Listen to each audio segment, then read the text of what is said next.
Hi there, my name is Pseudo-Sue, and welcome to Pirate Radio News, a tech news show for sex workers, queer activists, anarchists, Antifa supporters, and generally anybody who would answer the question if you could have lunch with anybody alive or dead would answer Trump dead.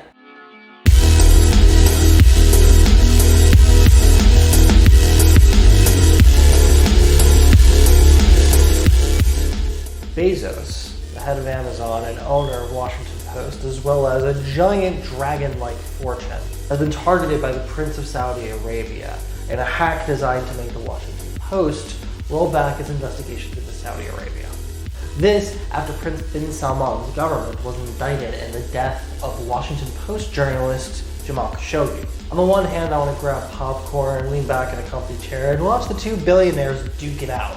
But on the other, the Washington Post has managed to remain mostly neutral in terms of the way that it's investigated Amazon, and perhaps most importantly, the way that it's investigated Saudi Arabia. Bezos' phone was compromised by a video that came from an encrypted downloader.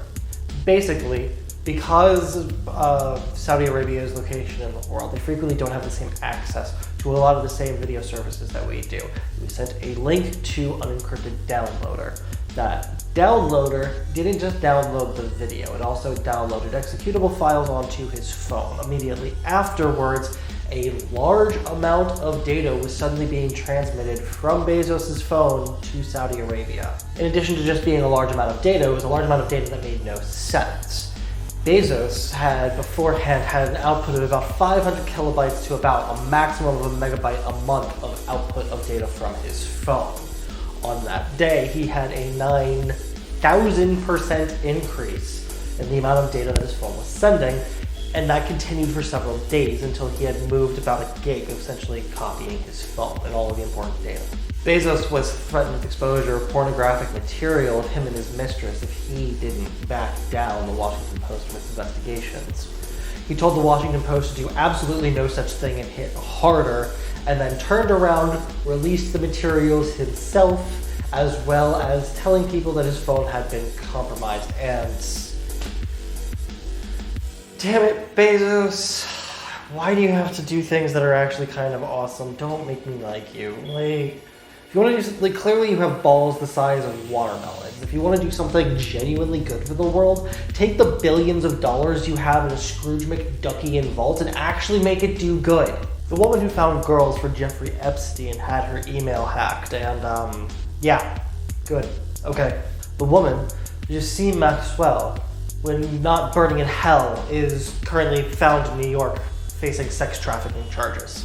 The fact that Gunthright Maxwell got hacked is not interesting in and of itself, but the fact that she got hacked does imply that it is entirely possible that those emails could, in the immediate future, find themselves being leaked onto the internet. So don't be surprised if a bunch of socialites and New York elites start getting indicted after files start leaking onto the internet about who was, employing her services. The judge in Jizmot Murderbucket's case is also considering releasing all of the files from that case. And that, in and of itself, would also be a treasure trove of information that would be released that would allow for some justice to be found for some of the victims involved. Joe Biden, the man who tweets like your grandfather, and frankly is starting to read more and more like what would happen if Trump grew a conscience but killed half of it, has decided he wants to destroy the internet. It's not exactly how he's phrasing it, but that's basically what he wants to do. Joe Biden wants to kill Section 230 of the Communications Decency Act. Now, I know how boring that sounds, but I promise you it is actually incredibly important. Section 230 of the Communications Act essentially says websites are not responsible for the content that its users create. It's the thing that allows social media to exist, because it means if somebody on social media breaks the law or shares a download of the most recent movie, it's on the person and not on the website. It allows pages like Facebook and Twitter to exist because they don't have to pre-check all of the content that their users create in order to make sure that their users are staying within the bounds of the law. Joe Biden, the man who doesn't understand the difference between a URL and a text message, seriously, that happened, go look this up. That Biden is now campaigning to shut down Section 230 and make it so Facebook would be responsible for everything that your racist uncle posts. Joe, do yourself a favor and just drop out already, please. Like, please. We'd all appreciate it. Okay, thanks, bye. Thousands of WordPress pages were compromised and redirecting people to fake pages. So if you went to visit your local bakery and were excited you won a free cruise, you didn't. Also, you're an idiot.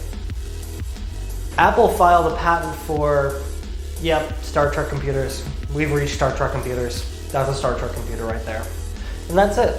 Thank you so much for watching. Hit that like button if you liked what you saw. Hit subscribe if you think you could sell Donald Trump a bridge in Brooklyn. And remember, moral doesn't mean legal, and Stonewall was a riot.